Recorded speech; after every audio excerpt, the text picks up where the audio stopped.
banget soalnya kan keluar pondok itu kan kamu keluar pondok tuh harus minta tinggal insecure banget ya jelas. Cara pandang atau mindset diri Kak Faiz dari Kak Faiz mulai pondok sampai ke dunia perkuliahan itu seperti apa?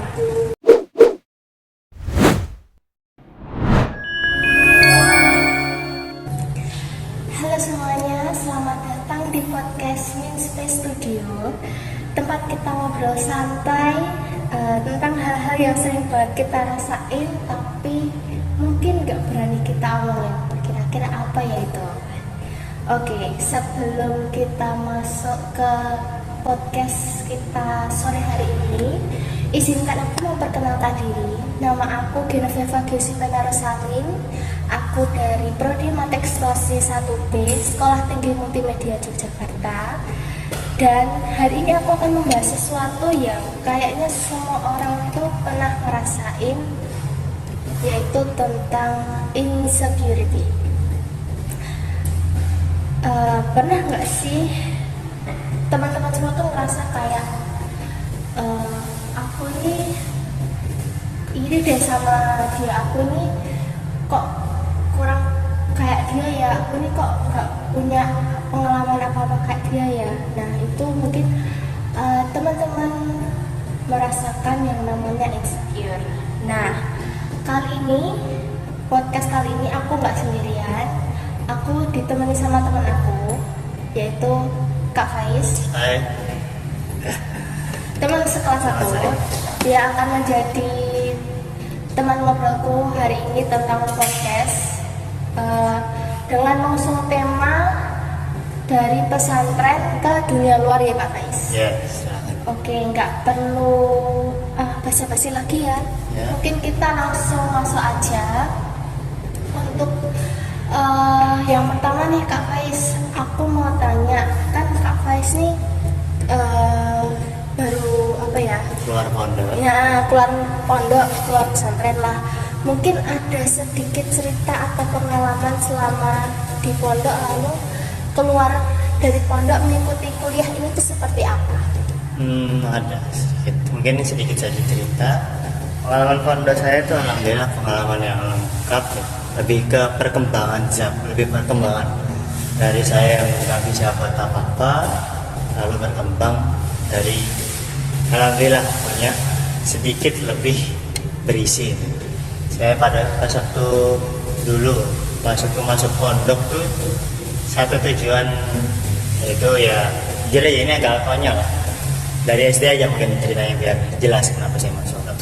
Saya pas itu SD dulu itu kan sukanya main HP gitu ya. Iya. Nah, tapi meskipun saya suka main HP, kecanduan HP terus, jarang keluar, atau anak introvert tuh. Tapi ada kemauan untuk berhenti dari main HP gitu ya. Jadi saya akhirnya masuk pondok. Ya tujuan pertama saya adalah untuk keluar biar gak main HP terus. Saya juga agak banyak, bukan niat thalabul ilmi, orang lain kan thalabul ilmi, menuntut ilmu gitu ya. Betul. Saya lebih ke biar berhenti HP aja, kayak agak konyol ya, aneh banget. Tapi ya alhamdulillah, meskipun niatnya kecil, tapi alhamdulillah ada akhirnya bisa. Ya mulai dari kelas, saya kan pondok saya kan 6 kelas ya. Iya. Bukan pondok lain agak beda. Kalau pondok Kak Faiz itu selama pondok itu udah berapa tahun selama pondok itu? Mondok. Kelas berapa?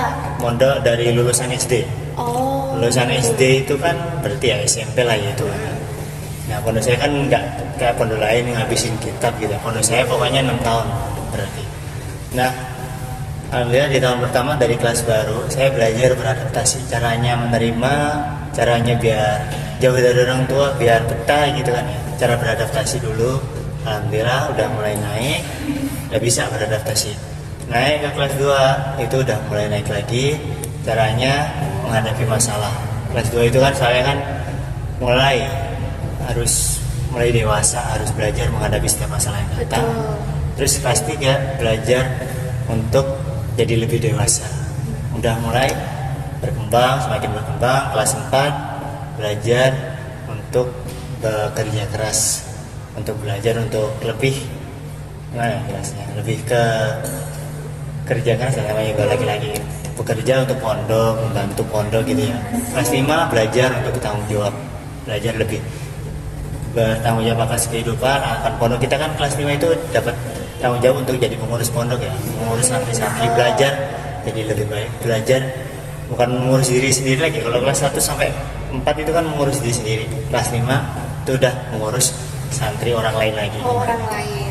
Kelas 6 itu udah mulai persiapan untuk ujian, jadi belajar untuk fokus lah. Terus tambah 1 tahun lagi jadi ustadz ya, saya di pondok belajar jadi pengurus pondok. Caranya mengurus, jadi seorang pengurus yang ngurusi, bayangin aja simpelnya kan saya punya diajarin itu, kamu datang ke pondok, kamu di pondok disuruh sama orang kamu untuk menuntut ilmu, tapi kamu sama pondok disuruh ngurusin anak orang yang bahkan gak pernah kamu kenal, baru kenal di pondok, yang mahalnya nggak jelas gitu kan ya. Jadi ya itu pengalaman baru lah ngurusin anak orang gitu sebenarnya. Jadi itu pengalaman pondok itu berkembang kan, meskipun awal niatnya emang saya biar jauh dari HP ya, lama kelamaan alhamdulillah ternyata hasilnya besar banget, alhamdulillah. Terus kan ini Kak Faiz pengalaman pondoknya, nah setelah masuk kuliah ini terus keluar dari kehidupan yang sehari-hari, mungkin kegiatannya di pondok ya, itu merasakan hal-hal yang berbeda seperti apa gitu Kak Faiz? Berbeda, jelas berbeda jauh, sangat berbeda jauh. Bukan masalah karena apa itu namanya agak beda sebenarnya. Saya kan, kita kan terbiasa di pondok itu, biasa gimana ya, ikut peraturan pondok, jelas mengikutinya kemana arahnya, ikut pondok udah gitu kan ya, makan disediain itu. Saya keluar pondok itu kan jujur nggak tahu mau ngapain, jujur bingung tujuan kemana, mau ngapain itu nggak jelas, kuliah kerja bingung mau ngapain. Ya kan kalau pondok itu kan jelas, kita kan menuntut ilmu, kuliah, lulus jelas gitu ya. Tapi kalau keluar itu saya tuh bingung mau ngapain. Jadi alhamdulillah, tapi alhamdulillah sebelum keluar saya sempat punya pemikiran sedikit gitu, sedikit jadi animator. Meskipun sekarang agak gagal ya, bukan gagal tapi ya harus berubah rencana sedikit gitu ya. Nah itu kan gimana ya, harus mulai dari awal lagi, nol lagi gitu kan ya. Jadi jujur ini agak susah, soalnya harus memulainya semuanya dari nol lagi. Betul. Terus kayak melihat teman-teman nih di kehidupan waktu Kak Faiz pondok dan waktu kuliah ini, merasakan kayak ih aku kok gak seperti dia gitu, kayak mungkin ya istilahnya dengan podcast kita yang kita bahas tentang insecurity ini, ada nggak di pikiran atau Kak Faiz sendiri mungkin berpendapat memiliki rasa seperti itu? Jelas insecure ya, jelas banget, soalnya kan keluar pondok itu kan wawasan masih kurang banget ya. Jujur ini pengalaman anak-anak pondok pasti, kalau yang pondok-pondok besar, pondok-pondok keras itu pasti paham kayak gini. Kamu keluar pondok itu pasti kamu siap-siap aja, soalnya kan orang luar, mohon maaf ya, orang-orang luar itu kan kayak dunia luar itu keras. Iya. Mohon maaf, cari-cari teman yang baik, takutnya teman nakal gitu. Saya sering ditakut-takutin gitu. Kamu keluar pondok tuh harus pintar-pintar, kamu keluar pondok sama atasan saya, pengurus saya, ustaz saya itu selalu dibilangin gitu. Jadi kayak saya juga agak takut nih keluar pondok, takutnya dapet teman jelek. Dan mohon maaf ya, jadi kayak takut-takut, insecure, aduh. Terutama kan saya kan pondok ya, Betul. jurusan saya kan agak jauh dari agama itu kan, jadi kayak jelas ilmu saya ketinggalan banget, insecure banget ya, jelas ragu, cemas. Saya nggak punya basic, nggak punya pengalaman, nggak punya pengetahuan, jelas nggak punya apa-apa. Saya insecure banget waktu awal-awal. Terus setelah mungkin masuk ke dunia perkuliahan gini, masih mempunyai pikiran kayak aku tuh nggak bisa kayak gini, aku nggak bisa kayak gitu, apa sudah agak berkurang masuk perkuliahan ini? Sudah agak berkurang, soalnya kan gimana, ternyata di sini saya kuliah di kampus Samdes itu ternyata di luar ekspektasi. Saya kan dulu mikirnya kan, waduh ini kayaknya orang-orang udah SMK ya. Saya kan pas itu sama orang tua tuh bilangnya kan, ini teman sayangan kamu harus belajar aja, soalnya sayanganmu SMK, sayanganmu SMK. ternyata ya alhamdulillah ada anak pondok, ternyata mereka juga masih kurang. Jadi kayak oh ada teman belajar yang mulai dari nol, ada yang masih kurang, oh ternyata juga masih ada yang masih kayak. Jadi kayak ya bukan jelek-jelekin teman, tapi ada teman yang masih bisa berjalan sama kita, sepangkat sama kita kan otomatis kayak oh aku nggak sendirian gitu, ternyata ada orang lain yang sama-sama kayak aku. Jadi ya alhamdulillah udah mulai terbiasa lah. Jadi soalnya kan ya aku nggak sendirian, ngerasa nggak sendirian, ada orang lain lagi yang mau. Mungkin mulai apa ya, dari dirinya Kak Faiz itu sudah terbuka, nggak yang mempunyai pikiran negatif tentang dunia perkuliahan itu seperti apa, mungkin gitu ya Kak. Mungkin selanjutnya aku bakal tanya ke Kak Faiz kayak cara pandang atau mindset diri Kak Faiz dari Kak Faiz mulai pondok sampai ke dunia perkuliahan itu seperti apa? Dunia perkuliahan, mindset saya dari pondok sampai pondok. Sebelumnya saya pondok itu kan pondoknya itu ketat, pondok modern ya. Pondok modern itu hitungnya ketat. Mereka itu disiplin lah, lebih main ke disiplin. Gak main ke, bukannya gak main, tapi bukan gak kurang juga sih, cuman lebih difokuskan ke disiplin santri-santri. Jadi jujur saya lebih belajar untuk lebih disiplin, lebih ke apa itu namanya, alhamdulillah lebih disiplin, lebih rajin gitu ya. Terus pas waktu pengabdian Ustadz, saya kan mengabdi di pondok luar pondok saya gitu ya, pondok lain. Nah di pondok luar itu saya belajar ternyata pandangan kita tentang dari pondok itu nggak bisa dipakai mindsetnya pondok saya, mindsetnya modern, pondok modern itu belum bisa dipakai di dunia luar. Jadi kayak kamu nggak bisa maksain dunia seperti kamu apa yang kamu mau gitu. Tentang mindset. Nah mindset ya tadi pertama tentang pondok itu kan lebih saya diajarin disiplin lah ya. Padahal saya tentang disiplin ya udah keras gitu. Apalagi kan dunia pondok kan keras itu terus. Nah terus salah satu saya kan setelah 6 tahun kan diwajibin ngabdi, pengabdian jadi kayak ustadz gitu loh. Dia belajar caranya mengurus. Nah saya kan ustadz itu nggak di pondok saya, jadi dipindahkan ke pondok lain belajar untuk bisa menyesuaikan diri. Di pondok yang luar pondok saya itu saya belajar ternyata pondok saya nggak bisa disamain sama pondok lain. Jadi kayak apa yang kamu punya itu terkadang harus disesuaikan. Gak selamanya kamu bisa memberikan mentah-mentah apa yang kamu miliki kepada orang lain. Ya udah, akhirnya kan dari pelajaran penting itu mungkin sederhana tapi bermakna, karena saya di sini itu sangat berpengaruh. Di dunia luar seperti kuliah sekarang kan saya belajar nggak bisa memaksakan orang lain ke seperti apa kemauan saya. Saya juga nggak bisa tahu dunia kayak seperti apa yang diajarkan. Jadi saya belajar menerima, belajar untuk beradaptasi gitu, yang di Jepang. Jadi saya mindsetnya udah mulai berubah untuk beradaptasi, selalu beradaptasi dengan dunia baru, nggak bisa memaksakan dunia yang kita inginkan. Kalau di dunia perkuliahan sama atau mungkin lebih apa ya? Mungkin kalau kuliah itu masih baru-baru kan ya Faiz?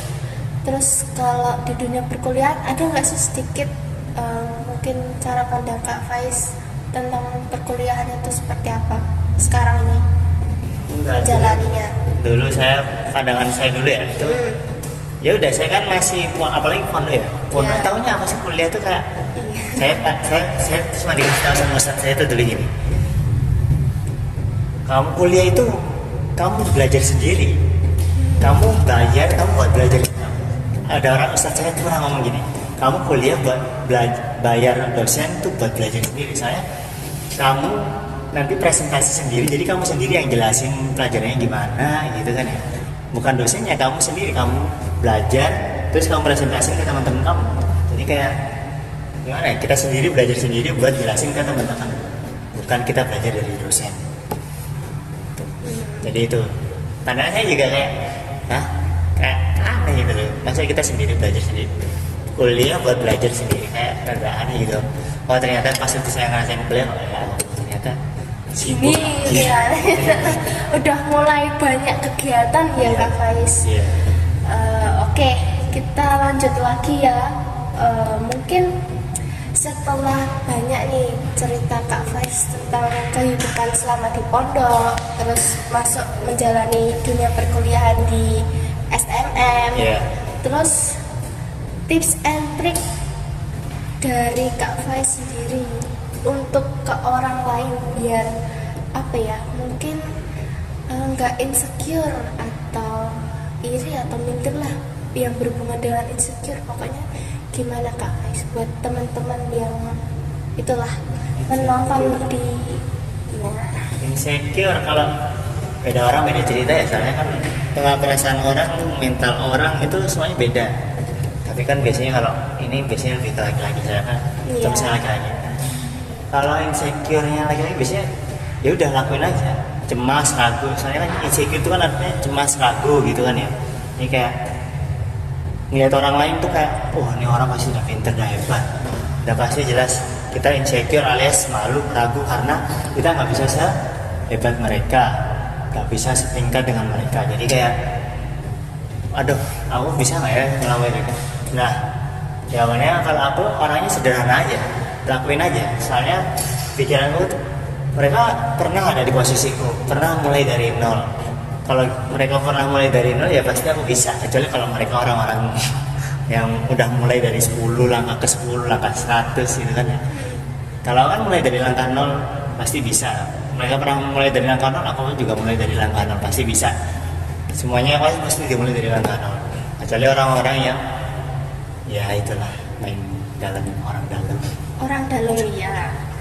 Mungkin itu aja atau ada tips lain lagi nih Kak selain itu? Ya udah sih, kalau aku sih itu aja, langsung aja main, just do it aja, bodo amat bisa nggak bisa. Aku kan orangnya kan ya sebut aja ke orang tolol. Aku nggak ada ilmunya jujur aja kan.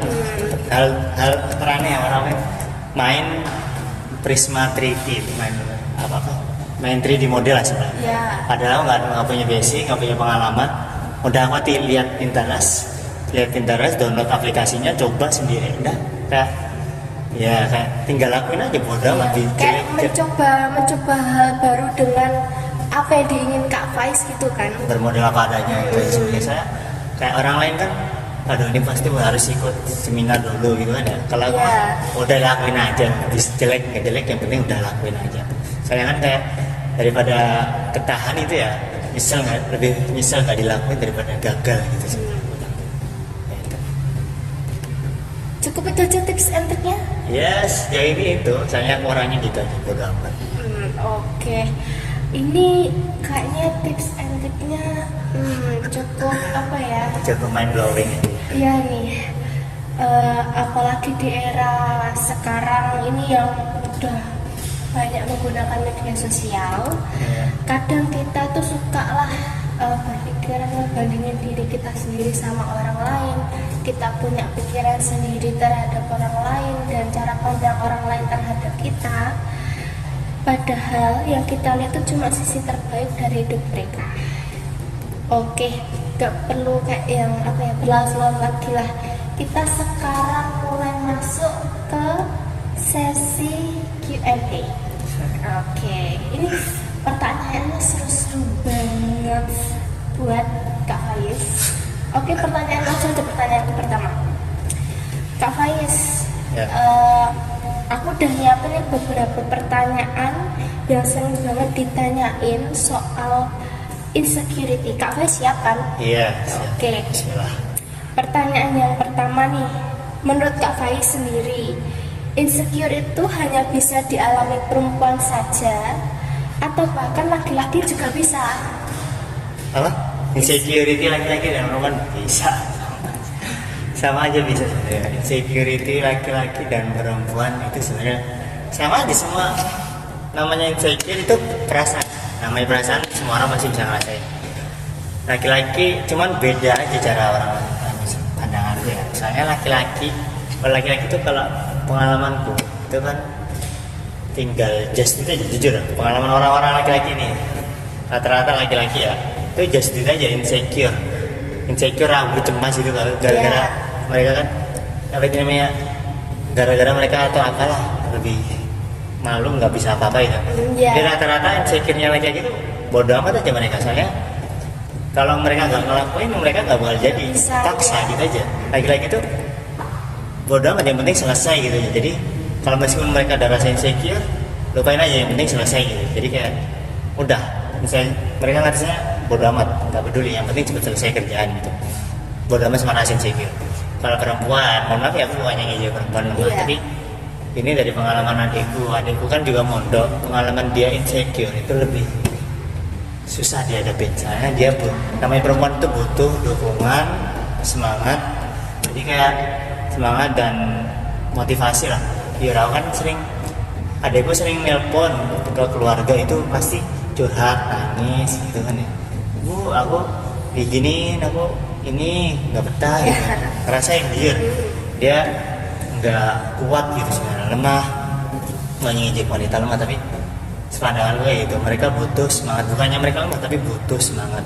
Jadi kalau laki-laki ya udah mereka orangnya berdamai. Jujur kayak aku ngerasain juga di pondok juga sama kayak gitu, capek, lemah, tapi lemes, stres, tapi dalam hati itu ya terus kenapa gitu loh. Kalau capek terus kerjaan selesai enggak, stres iya terus kerjaan selesai enggak, kamu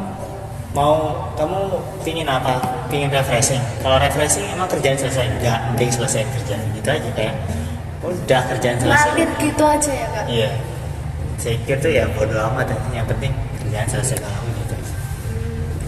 Mungkin aku bisa nambahin dikit nih tentang apa ya, insecure yang bisa dialami perempuan saja atau laki-laki. Mungkin aku bisa juga sependapat dengan adiknya Kak Faiz.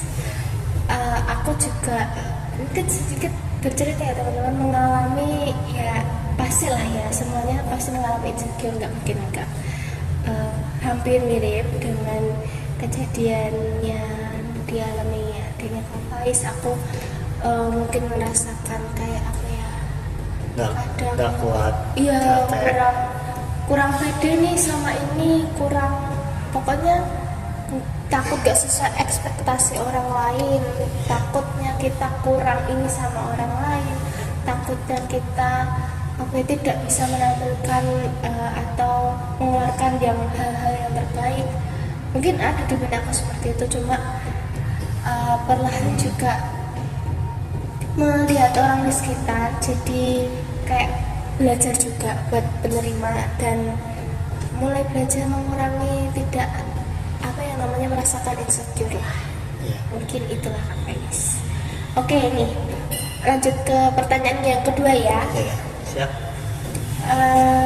Apa saja sih yang bisa bikin rasa insecure itu muncul menurut pandangan Kak Faiz atau pendapat Kak Faiz? Kalau aku sih simpel aja, ekspektasi yang besar. Saya dulu tuh pas waktu aku keluar pondok kan sama insecure-nya dulu tuh kan sempat didoktrin sama satu-satuku dulu ngomong kayak gini, kamu keluar pondok nanti siap-siap aja, teman-temanmu barangkali ada yang nakal, barangkali ada yang berandalan gitu ya. Apalagi omku, kakak tiri, kakak apa sih namanya, kak apa sih namanya ya, kalau sepupu nikah nih itu namanya apa? Kayak apa ya? Apa sih Om lah, om. Ya gitu itu om lah, panggil aja om. Omku tuh pernah ngomong kayak gini, kamu pintar-pintar cari teman, soalnya kakak dulu juga punya teman gini jelek gitu kan ya. Jadi kayak, tapi pas itu aku juga jadi takut dan insecure nih, teman-teman kayak gini pengalaman. Apalagi sering didoktrin kamu ketinggalan jauh gitu kan, bis. Karena misalnya pondok pasti ketinggalan jauh, kamu harus ngejar gitu. Insecure jelas, insecure-nya banget, takut banget, cemas banget, takut banget. Ya udah, tapi kan selama aku berjalannya pondok, ya udah, keluar dari pondok, kuliah, itu ternyata ya enggak gitu-gitu amat. Jadi kayak yang bikin kita insecure itu sebenarnya pandangan ekspektasi yang terlalu besar. Jadi kayak dibesar-besarin aja, bukan hal penting. Kita teman-teman ternyata biasa aja, mereka tuh orang-orangnya kayak santai aja, seneng, bahagia gitu. Jadi kayak gimana ya, nggak usah mikirin kayak gini, positif thinking aja. Jadi kayak lupain aja tentang apa kata mereka, lakuin aja. Saya kalau, dan terutama mungkin kalau kalian punya pengalaman apa itu namanya, ceritain ke orang, ditanya-tanyain itu nggak usah dibesar-besarin, biasa aja. Soalnya kayak mereka jadi insecure nanti kalau dibesar-besarin, suatu hal dibesar-besarin itu malah bikin orang insecure. Oke. Mungkin lebih apa ya, ringkasnya itu kayak Kak Faiz bikin rasa insecure itu muncul karena mungkin omongan orang lain Iya, yang itu lebih belum omongan orang lain atau pandangan kita sendiri yang besar-besar. Oke, jawabannya tuh mantap Paul, yes. Terus ya, ini lanjut pertanyaan yang ketiga ya Kak Faiz. Kalau dari pendapat Kak Faiz yang tadi, gimana sih caranya buat ngatasin rasa minder atau insecure terhadap hal tersebut? Kalau aku ya udah itu tadi, aku kan laki-laki ya udah lakuin aja, nggak usah merasa insecure. Ya jelas wajar, tapi kan orang pernah nonton The Good Dinosaur nggak? Film The Good Dinosaur itu tuh kan ada adegan T-Rexnya tuh ngomong kayak gini, aku pasti sudah mati kalau aku nggak punya rasa takut. Insecure itu yang menjaga kamu. Simpelnya kan kalau takut itu menjaga kehidupan si T-Rex. Simpelnya kan si T-Rex itu kan ceritanya kan dia habis gelut sama buaya. Nah, yang menyelamatkan dia itu bukan orang, tapi lebih rasa takutnya. Kalau dia nggak takut, dia otomatis nggak hati-hati, langsung berani aja, langsung asal nyerang, gitu aja. Kalau dia, tapi beda kalau dia punya rasa takut, dia otomatis lebih hati-hati ya, lebih ke apa itu namanya, lebih memperhatikan gimana buaya. Nah, sama kayak kita, insecure itu juga kadang-kadang menjaga kita, kadang-kadang membuat kita lebih merasa rendah diri gitu, lebih sadar siapa diri kita. Kita itu masih mulai dari nol, jadi kayak kamu pandang lihat orang-orang tuh lebih menghormati mereka, lebih memandang, lebih ke ini orangnya udah berpengalaman gitu kan. Jadi kayak ya lebih menjaga kita kalau insecure tuh. Jadi nggak usah takut aja. Insecure tuh sebenarnya perasaan yang wajar, nggak usah merasa malu. Itu udah alami. Udah. Setuju banget nih Kak Faiz. Oke, mungkin itu pertanyaan yang terakhir ya teman-teman. Kalau rasa insecure itu sudah di tahap yang berat, tapi kondisi keuangan dari Kak Faiz sendiri belum memungkinkan buat ke psikolog, ada nggak sih mungkin cara alternatif atau cara yang lebih affordable kalau menurut dari pendapat Kak Faiz sendiri? Kalau saya kan pengalaman ya, saya ya paling orang-orang kan pasti sering ngomongnya kayak gini, kalau nggak punya psikolog paling juga ke Indomaret, kursi Indomaret tersedia bebas itu ya nggak sih. Orang-orang udah kalau stres ke kursi Indomaret aja ya. Deh jujur aja, aku juga pernah ngerasain gitu, stres pas itu jadi pusat, stres banget gitu maksudnya, stres gara-gara santri yang lawan terus masalah terus. Saya main ya ke Indomaret, beli jajan, udah minum kopi lah, duduk di Indomaret sambil kayak nongkrong ya sendiri gitu. Udah bukan gimana, saya lebih suka sendiri itu aja, posisinya sendiri, santai aja, nikmatin aja gitu, lihat motor lewat gitu, kayak masalah selesai enggak, tapi lebih kayak santai aja. Saya posisinya kayak gitu. Terus habis itu ngapain? Ya udah pas di Indomaret saya ratapin. Terus kalau udah saya ratapin, saya bangunin rencana lagi, saya yang bikin masalah saya rumusin. Saya rumusin waktu itu, saya ratapin, saya rumusin semua masalahnya.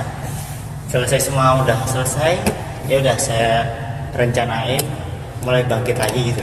Jadi kayak istirahat sebentar lah, istirahat sebentar buat rencana, kita maju lagi gitu.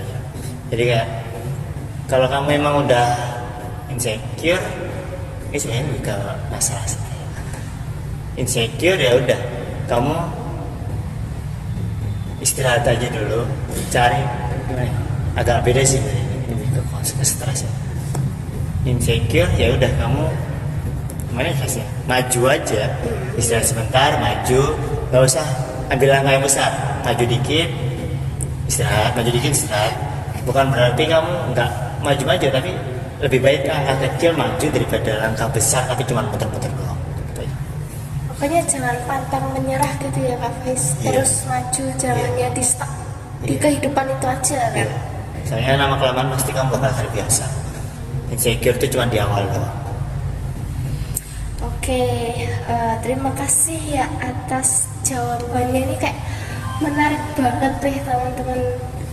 dari pengalaman Kak Faiz dari kehidupan di pondok, menjalani kehidupan setelah di pondok yaitu kuliah, terus bergaul dengan teman-temannya yang di pondok seperti apa, yang di kuliah seperti apa. Itu dari ceritanya Kak Faiz buat aku sih menarik ya, apalagi Kak Faiz pun di pondok pun udah lumayan banyak juga ya diajarin tentang apa, pemahaman diri seperti itu apa. Jadi jos, mantap lah. Oke, makasih banyak ya Kak Faiz buat insight-insightnya yang keren-keren banget ya. Jadi makin paham nih kalau insecure itu bukan hal yang harus disembunyiin, tetapi bisa kita hadapi dengan cara yang lebih sehat. Oke teman-teman, mungkin cukup sekian aja ya obrolan kita sore hari ini. Kak Faiz, hari ini kita belajar bahwa insecure itu bukan tanda kita menjadi lemah, tetapi tanda kalau kita itu mau peduli dan berkembang.